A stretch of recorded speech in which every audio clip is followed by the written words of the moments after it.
Welcome to CircuLaw Pioneers, the podcast where we explore the innovative minds shaping the circular economy. I'm Janina Nieper, your host on this journey. Each episode, we sit down with pioneering individuals, sharing their personal whys, challenges, and insights for creating a regenerative future. CSRD, CPR, ESPR, EED, SUP. If you also don't understand the jungle of sustainable legal abbreviations, then you're listening to the right podcast. In today's episode, we learn from the man who identified the jungle as an opportunity for bringing clarity. I proudly introduce Arjan Hassing, Circular Innovation Strategist at the Municipality of Amsterdam and initiator of the program CircuLaw, where dark matter labs and the city of Amsterdam shine light on the existing and upcoming laws and regulations, simplifying the complexity of the legal landscape. Welcome, Arjan. Thank you, Janina. With over 20 years of experience in sustainability projects and the initiator of CircuLaw, what was your aha moment? Yeah, well, actually, and first of all, thanks for inviting me. It's very nice to be here in your podcast. And thanks for the nice introduction. I actually don't have to say so much more because it was so good. Well, my aha moment was I've actually been schooled in forest and nature conservation. So I did my master's in Wageningen. And I worked also on biodiversity and nature for quite some years. At some point, I thought if we really want to improve nature, we have to work on the systems that actually cause the external effects that affect nature. So it's good that we try to restore nature, and we have to continue doing that. But for me, it was I have to work on the more of the system side. And when the circular economy came up as a concept, I felt hey, this is something really interesting to work on. It also has these ecological concepts. So I was really interested in the concept, and I think it can really contribute to working towards a more sustainable society. So we're here in the heart of Amsterdam. So it might also not be fully a coincidence that this initiative came from the city of Amsterdam. Yeah, it's true. Over the last almost 10 years, I think we have circular economy on the policy agenda. And we've been working on it for quite some while. And I think we are very fortunate in Amsterdam to have a big ecosystem of very innovative entrepreneurs and impact-driven professionals, smart people working here. So it's really a privilege to be part of such ecosystem. And you want to be fully circular by 2050? Absolutely. As a city, we want to be fully circular in 2050. So we're every day experimenting and looking how we can get there. How with which innovation can we also implement the right system? Absolutely, yeah. We're really looking at systems innovation as well. And yes, Amsterdam, we have our policies and execution program. And in many ways, we try to support all these developments here. You also worked at the province, not Holland. What do you see the role of the municipality and the province and the national government? Yeah, it was interesting indeed. Also at the province of North Holland, I've been working on circularity as well. One of my main conclusions after working on different government levels is that each government really has an important role in the transition. So, and that really collaboration across all these different levels is super important to achieve the goals that we don't only have as a city, but as a country. So the collaboration between those different levels, and we also saw this when we did our analysis with CircuLaw, we all have our own powers, our own instruments, and our own connections with businesses, for example. So we all have our own role, and collaboration is super important. Yeah. So what were the challenges that you identified as maybe circular, but also with now working? Yeah, well, when we move a little bit towards regulation and CircuLaw, I think some of the challenges we found is that there's generally a little bit of a lack of knowledge about legislation, and also about the urgency of legislation in the circular transition. So when we spoke many people when we did our research with CircuLaw, we saw that the capacity across local and regional governments was not always so big. Not so many big teams across the country with legal knowledge present. And there is also sort of a fear for legislation amongst people, circular experts who are usually not legal experts, to actually start with legislation. So it takes a lot of time to invest, and the return on investment is always a bit insecure, uncertain. So people don't start with it. And often when circular experts ask people within their organizations, legal experts, like, okay, can you help me with this? Often what you see within governments is that legal experts are looking at legislation from a risk perspective and not from a perspective of how can legislation contribute to accelerating the circular transition. And this is a really big thing that we found out, and it takes a different mindset. So that's an important barrier that we found, yes. Do you already see a small change since launching CircuLaw? Yes, we see a slight change, but also here, this takes time. Yeah. The entire transition takes decades. And, well, with CircuLaw, our theory of change is like 3 steps. First is that we want to improve the awareness that legislation is important. The second step is that we help people find the right instruments to achieve their goals. And the third step is to help them with the application of instruments, legal instruments. And I think, we feel there's still a lot of work that needs to be done in the first step. So, Yeah, no, fully understood. And I think what I also understood is that you have 3 target groups: policymakers, project leaders, but also supply chain managers. The buyers mainly, at the public organizations. So we see local and regional governments as one target group, and within these governments, a lot of different people with different functions work. So, you could say policymakers, project leads, buyers, but many more who have a role in the circular transition. So that's an important target group. So we focus on all the provinces and municipalities and help them make better use of existing legislation. And then, of course, there are also indirectly, we want to help businesses, the circular businesses. So in the end, if governments apply better regulation, it actually puts the circular pioneering companies in the front seat.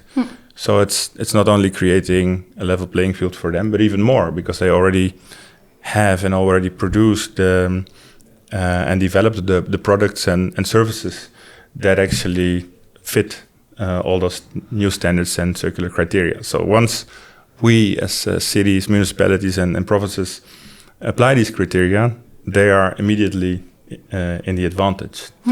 And also we think that if governments apply regulations better and more uniform way, it also helps them, helps businesses to scale up across regions.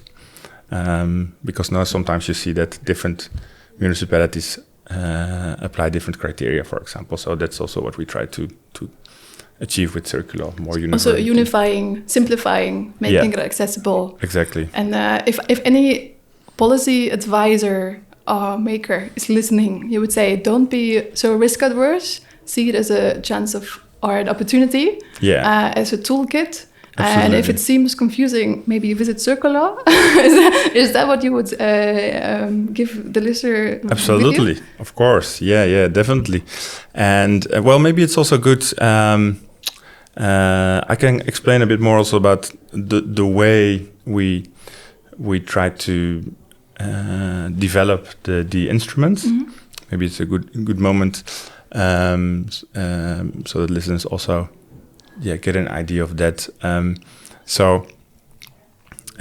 Well, we just spoke about the barriers. That's actually, and also what you just said in the beautiful introduction. It's like a jungle. We call it sometimes like the legal labyrinth. It's super difficult to go through it. So one of maybe the main raison d'être for CircuLaw is help policymakers, for example, to navigate through the complexity of this legal jungle.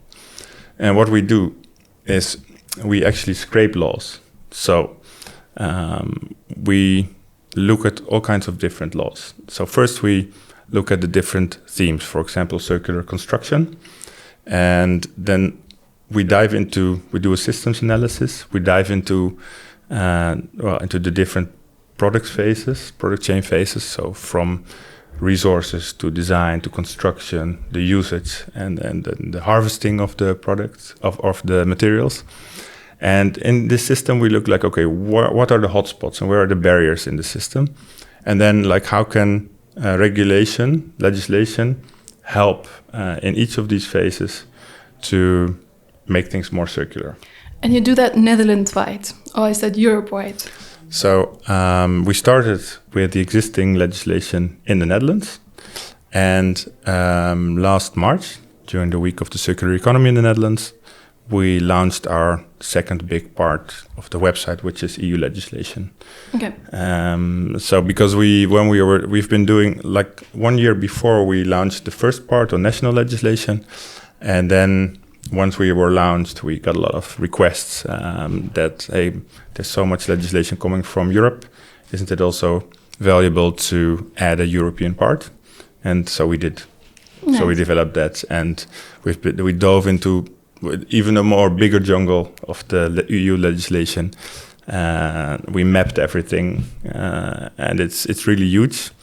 And last March, now at this moment you can find 5 pieces of legislation coming from Brussels, but already very soon 5 more will be launched, 5 more pieces of legislation, and we will continue to grow this content.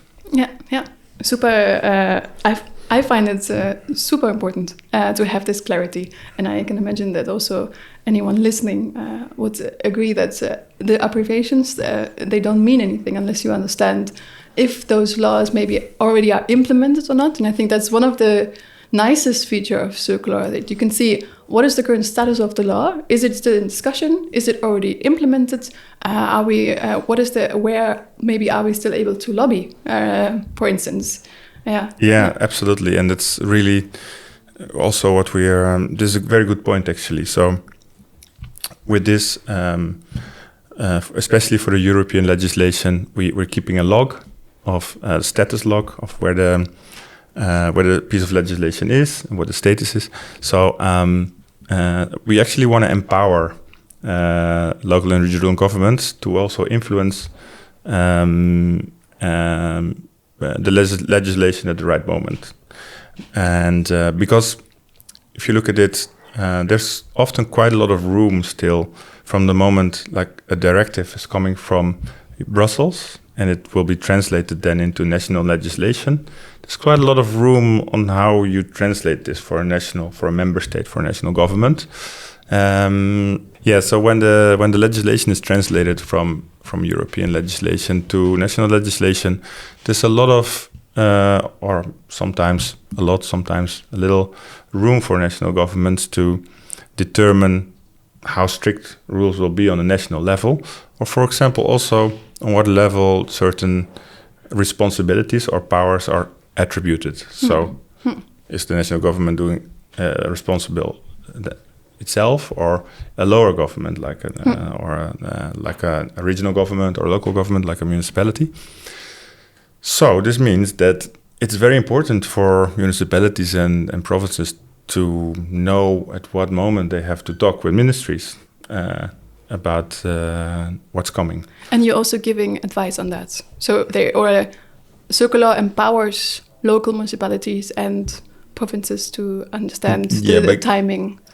Exactly. That's the main reason. At this point, we don't give like support on the content. But mainly on what is coming. And I heard, and someone said it during a Circular Economy Week 2 years ago, that 80% of the legislation for a circular economy comes out of Brussels. Is this correct? I didn't count it. I know that I'm not sure if it's exactly 80%, but it's by a vast majority of the legislation is coming out of Europe. Yeah. If the circular pioneers would unite and say there's something going wrong, we'd love to lobby or advocate for a certain change, you would also best advise them to go directly to Brussels. Yeah, well, a lot is happening in Brussels and also in The Hague. I think it really depends on the topic. I think it all starts with being in a very good information position about when things are coming, what kind of topics are on the table. I think for when it comes to local and regional governments, often the question is like, how can we have better steering instruments, for example? Like, how can we make sure that we have the right buttons to push and turn? And often for circular pioneer businesses, it's about also barriers and legislation. Often new lawmaking procedures offer the opportunity to have things change there. Yeah. Okay. Good to know, I would say. Can you give us more insights into what's to come? Is there anything that anyone should know about from the listener's perspective? Yeah, with CircuLaw, at this moment, we are working on adding more content to the website for the national legislation. So within the Netherlands, we have the national program Circular Economy with 5 different transition agendas, like big like sectors, like it's construction, consumption goods, manufacturing, food, plastics, food and biomass. So within these transition agendas, we have different product groups. And for all these different product groups, we are now scraping laws and trying to find legal instruments that can contribute to achieving the circular goals. And this is very nice because we are very fortunate to have some nice organizations who have invested in CircuLaw. So it's the Ministry of Internal Affairs, but also, for example, a fund called Built by Nature, Climate Kick. So that's nice. And also the city of Amsterdam has invested quite a lot. But what is very nice is that we are developing CircuLaw as sort of a collective memory of all the legislation that is there for circularity. So over the last 2 years, also a lot of other local and regional governments have contributed. So they have asked us, like, for example, the province of Noord-Holland said, like, can you provide instruments for circular wind turbines? So we did a project together with them. And this way, all different governments, for example, we do now with the 5 big municipalities, so G5 we call it. It's Utrecht, The Hague, Rotterdam, in this case Eindhoven and Amsterdam. We've just started a case on circular solar panels and what kind of legal instruments there are to stimulate circularity in the development of solar panels. So we really like the way this developed, that all kinds of different local and regional governments in this way contribute, and that we all develop this content together. So it's like a big joint program now, where all kinds of different partners are co-funding, that we together create this content, and with CircuLaw, then we can maintain all the content, because legislation is, of course, always changing. There's always new laws, there's always new jurisprudence, jurisdiction, so new. When you start applying, maybe there will be court cases or judges thinking something about this. So, but also new examples of applications of legal instruments, which we find super interesting. So, if you are listening and you work at the city or province now, you think like, yeah, we already applied a legal instrument here. Please let us know, because then we can also put them online on the website. We work them out as practical examples, and then others can benefit. So everything we do is also focused on scalability and replicability, so that cities, municipalities, and provinces can learn from each other as well. Yeah. You really, I can really feel that you see laws and legislation as a toolkit. And that it's totally. And that is something that should empower rather than hinder the private sector. And would you also say that sometimes it can hinder the private sector? Or would you say that there sometimes also brings challenges to have new laws coming their way? Of course. Yeah, well, what we love to say, so it's very true what you just said. We one of our mantras is rules are tools. Yeah. That's exactly how we see it. So we believe that legislation is really an important part of the toolkit of circular policymakers. So what you now often see is that a lot of stimulating and facilitating and sometimes financial measures are taken as policy measures. And that's really good. I think that's also something we should keep on doing to help experimentation and startups and scale-ups. But at the same time, and also the Netherlands Environmental Assessment Agency, Planbureau voor de Leefomgeving, they have actually already for a few years recommended that we should also use legislation added on to the other policy instruments that we apply as governments in the Netherlands. And well, that's actually where we are, because at the same time there's also research that shows that legislation hasn't been applied a lot yet for circularity. So there's a huge gap, and we're trying to bring a solution to that. So yes, we really believe that rules are tools and that all governments should apply it more. I also think that, and we also hear it back, we talk to a lot of entrepreneurs, talking about the second question. And what we often hear is that from business, everybody knows that sustainability is there and that we are moving into that direction as a society. Most businesses also understand that. Some see it as an opportunity. Some are just doing what is asked from them. And well, what I also found a bit surprising is that companies don't often even hate to be regulated. They just want a very clear direction from government. Yeah. So the biggest problem for them is that sometimes regulations change, or there is not a clear way of where governments want to go, or there's difference. So I think it's very important that we have a good long-term direction as governments, that there's uniformity there. And then if that is clear and if that is stable, and if we say we can also say okay, it's progressive regulation. For example, in Amsterdam, we have a guideline for festivals, where we had a progressive regulation that okay, in a few years it's not allowed anymore to use diesel engines to power the festival, for the bigger festivals. And it was step by step. Every year it was getting more strict.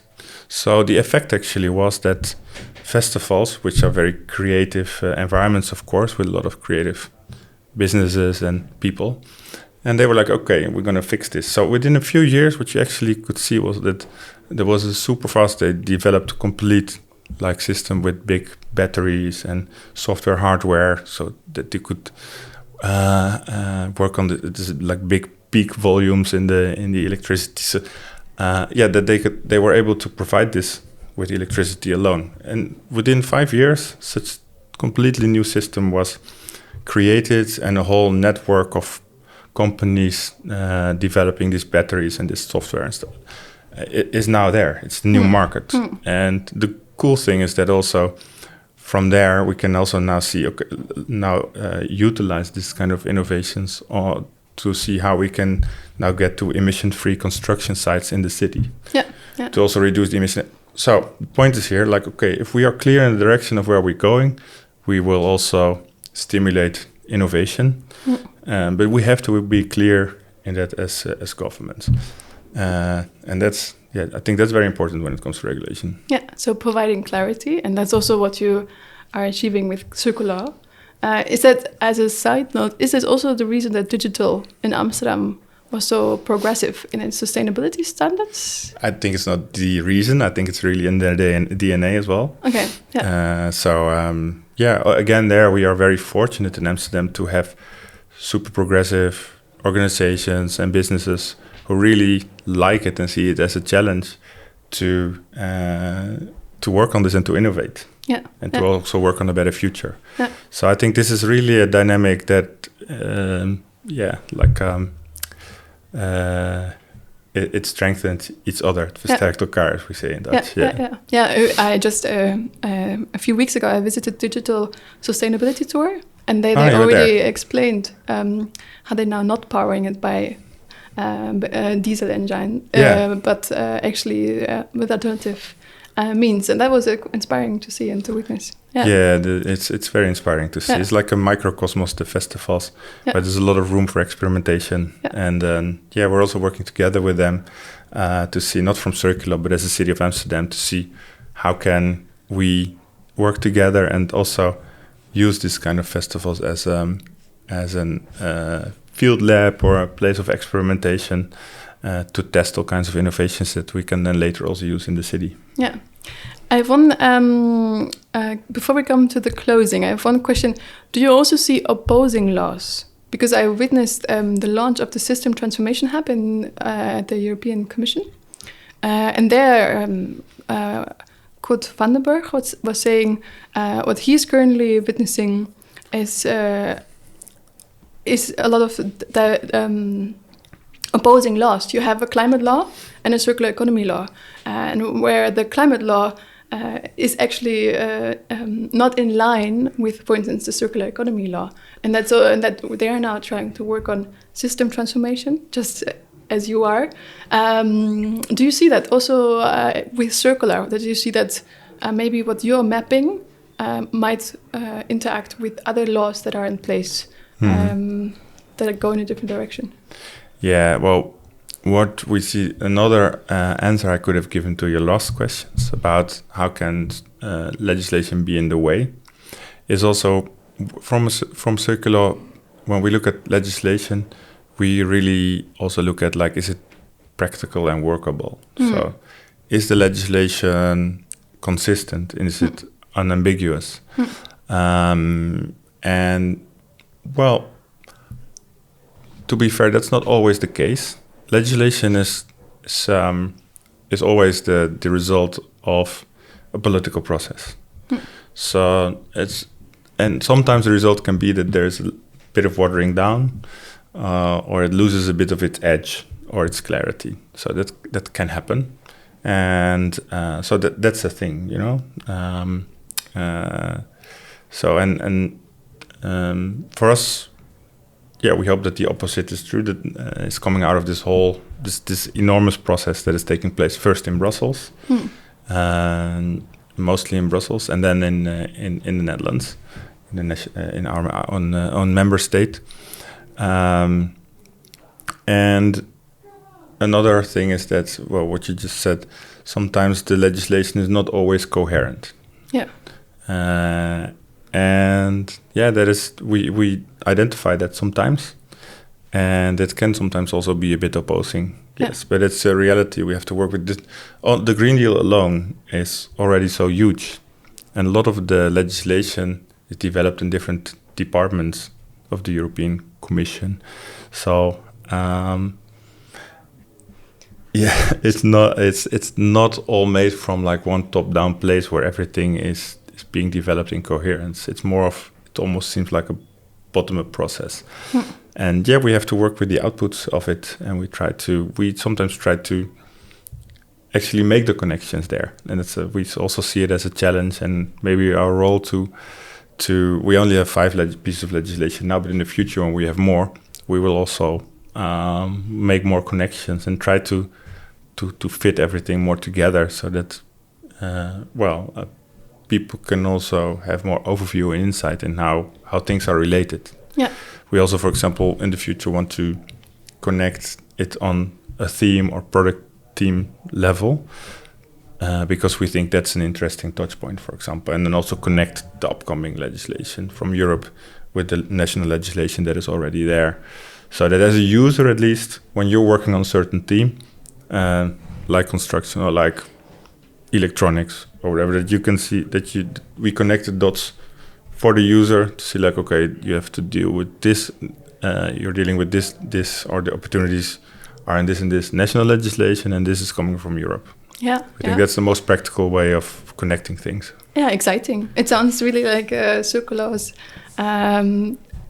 always is an ongoing development, keeping up with all the upcoming legislations and connecting the dots. So really bringing light into the jungle of what's to come, what's there, and where there are opportunities also for pioneers, entrepreneurs, and also, of course, policymakers to implement them in the right way. Exactly. Yeah. Nice. Yeah, I'm really curious what's there also to come. If you could give one advice to anyone who's looking to transition towards circularity, what would it be? Well, if it's look on the CircuLaw website, of course. And I think, well, when advice to businesses would be, and we see this, for example, one of the abbreviations you mentioned was the CSRD, and it's coming into effect now. And we noticed that a lot of companies were a bit surprised by its coming, whereas it's already in development for years. So, we would definitely advise, and I was joking, but I'm actually not, to keep an eye on all the legislation that is coming from Europe. And because we believe future-proof organizations are those who are also prepared for all these new sustainable standards and requirements that are coming at us. And to frame it more positively, I think it also offers big opportunities. Yeah. It can be, if you are able to comply in an early stage, I think it's an EU way to have an advantage on competitors. That would be my advice, to really have a good eye on what's coming and anticipate. It brings us back to the mantra, rules are tools. To really identify them also as such, and not only as something that has to be done. Absolutely. Nice. Yeah, and also we are now thinking and researching if we can include, because now if you look at EU legislation part of CircuLaw, you see what is the relevance for example, local and regional governments, and we're thinking also how can we extend this with what is relevance for companies, so that it will be even more explicitly available. And that's not only interesting for the companies themselves, but also for circular policymakers, because there's a close proximity between municipalities or provinces and businesses, so that circular policymakers can actually, if they know what's coming for companies, they can start collaborating and see okay, what kind of support mechanisms can we develop to help companies get there and meet up with the standards. Yeah, so seeing also government as a aiding support network to those who then have to implement it. Yeah, and that's also part of the policy toolkit. Yeah. So, and one way we look at okay, what kind of legislation is coming for governments that will create new steering instruments for them, new powers, but also okay, what is coming directly for at companies, and how and what role can local and regional governments play to support them. Super interessant. If there, because you also spoke in the very beginning about your intrinsic motivation of system change. If you could change one thing about the system currently, changing from linear to circular, what would that be? Yeah. I think it's not a big surprise or super original what I'm gonna say now, but I think this really is one of the biggest problems in the system is that at this moment polluters don't pay. And this way there's no incentive to do things more clean, and now it's a problem that companies who are responsible and who do things in a clean way, that they arrive at products or services that are relatively more expensive. And companies who don't, society will pay the costs now or later. So, I think, and also legislation is important here, fiscal legislation. There are things you can do to make sure that, that the pollution that is caused by production processes, that it is paid by the producer. And also, I really believe that extended producer regulation, EPR. The EPR, that this is also a key aspect that in the end, it's very important that companies become responsible for the entire product chain. Yeah. So from designing products, to the entire chain, also to the end phase of the life cycle of products.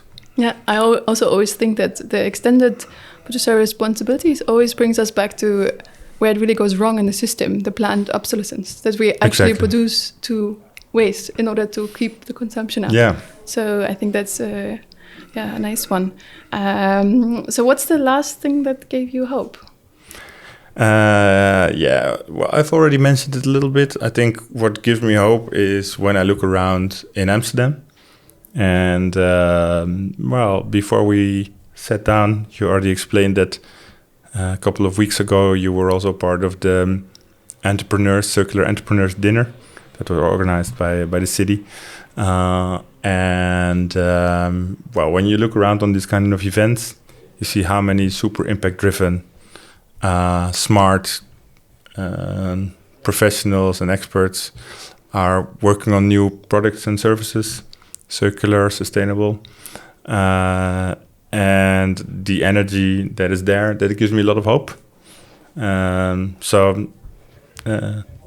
Every time I'm surprised again by the and inspired again also by the new things that are being developed, new materials, new applications, and I think that's super inspiring, and that's like a force that it just keeps on going. And that also motivates me a lot, because then again we get back to regulation. Once we get this whole interplay between regulation and innovation right, I think we unlock a lot. Yeah.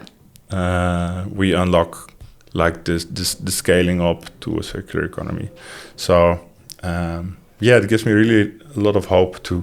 I think in the Netherlands, also in Europe, we are very fortunate with very innovative, advanced ecosystem, and I think in the coming years a lot will come out of that. Yeah, true. And also good shout out to the gemeente of Amsterdam that they organized these kind of things, and the first circulaire ondernemers dinner, the circular entrepreneurs dinner, to connect the people behind the circular movement, so to say. Exactly. Yeah.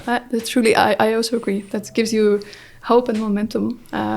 To continue also on this. Absolutely. Journey. And places like the Impact Hub, for example, we have already for many years here in Amsterdam, where so many impact-driven entrepreneurs are.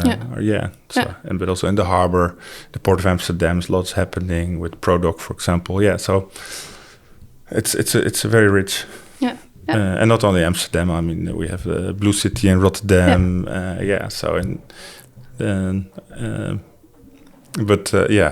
Many strong local networks of circular. Absolutely, in the Netherlands. If you could shout out to one other circular company, who would that be?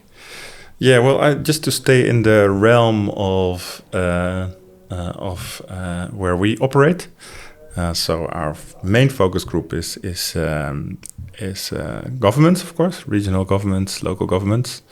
Then I would also like to do a shout out for the verschilmakers, the change makers, which is a central platform where a lot of cities and provinces, a lot of examples and good things come together. And many, I also really like of the last few years, they have, maybe a little bit like your podcast, they have put the focus on circular frontrunners within government, mostly, like how they've been operating to bring circularity ahead in their province or municipality. So it's a really nice platform. I can also recommend to have a look there. Inspiring. Verschilmakers.nl. Yeah. So if anyone here listening is like, okay, sounds really great, I would love to know more, how can they find you? Or how can they find CircuLaw? CircuLaw.nl. Okay. But you can also look CircuLaw.com. And we are all the time also looking at, like mentioned before, good examples. So if you have good examples, please let us know, and we can put them online. But we are also looking for more partners. And so if you are a city or a municipality or a province and you want to dive into what is possible in the current and future legislation around a certain circular topic, then please let us know. You can send a message through the website or at info@circulaw.nl. And we can see if we can work together. And again, it would be nice if we can collectively shape CircuLaw, bring it further, and also create more content together.